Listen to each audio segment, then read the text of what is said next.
ఇస్తారు పెద్దయ్య, నీకు రైతు బంధు పడ్డా అదే? ఏ నాదెంతరా, ఎకరమే నాయే, అప్పుడే పడ్డది. మరి నీకు పడ్డా అది బిడ్డ? నాకు 5 ఎకరాలు ఉన్నది కన్నే, ఇంకా పడలే. మీ కోడలి పేరు మీద 1/2 ఎకరం ఉంటే ఆ పొద్దే వచ్చింది. పెట్టుబడి పైకం వస్తుందని గా పటేల్ కాడ బదులు తెచ్చి కూల్లేసిన, ఎల్లం వస్తే బాగుండే. ఏం ఫికర్ చేయకు మామ, నెల రోజులల్లో అందరికి గ్యారెంటీగా ఇస్తారట గాని అని ఊర్లల్లో నడుస్తున్న చర్చలు. ఇంకో దిక్కు ఏమైతుందంటే టింగు టింగు మెసేజ్ వెనకాల టంగు టంగు కతోటి ఉన్నదటుల్లో. ధరణి సంగతి తెలుస్తానికి సర్కార్ వేసిన కమిటీ లెక్కలు తీస్తుంటే పంటలేని భూములకు రైతు బంధు ఎంత అనే ముచ్చట బయటపడ్డది. ఎన్నడు సాగు చేయకుండా పంటకు 20 లక్షల ఎకరాలకు పైసలు పడుతున్నాయట పద్ధతిగా. 5 ఏళ్ల పేరు మీద 10,000 కోట్ల రూపాయలు పడవ భూములకే ఇచ్చిరంటే ఎట్లున్నదో చూడండిగా. అచ్చుగట్టినరా, దున్నినరా, పంటలేసినరా అన్నది చూసిన వాళ్ళే లేరు. రికార్డుల భూమి ఉంటే చాలు, పెట్టుబడి సాయానికి అకౌంట్ లో పైసలు వేసుడే.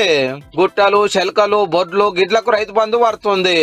అంతేకాదు డాంబర్ రోడ్లకు, పట్టాలున్న చెరువులకు, వెంచలరకు, ప్లాట్ల ఓనర్లకు కూడా టయానికి అందబట్టే.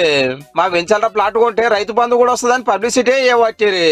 30 ఎకరాలు ఉన్న వాళ్ళు 10 ఎకరాలు సాగు చేసి కడమది పడవ పెట్టినా మొత్తం పైసలు పడబట్టే. గమ్మత్ ఏంటంటే ఏడాది కింద పండించే భూములు తగ్గుతుంటే రైతు బంధు వచ్చే భూములు పెరుగుడు. పండించే రైతుకు పెట్టుబడి సాయం చేయవలసిందే, ఎంత ఇచ్చినా తక్కువనే. కానీ పడవ భూములకు, పండని భూములకు ఎందుకు ఇవ్వాలనే చర్చ ఫస్ట్ కాంచెలి నడుస్తున్నా పాత గవర్నమెంట్ అస్సలు పట్టించుకోలే. పెద్ద పెద్ద రైతులకే అందుతుందని అదొక లొల్లి ఉండనే ఉన్నది.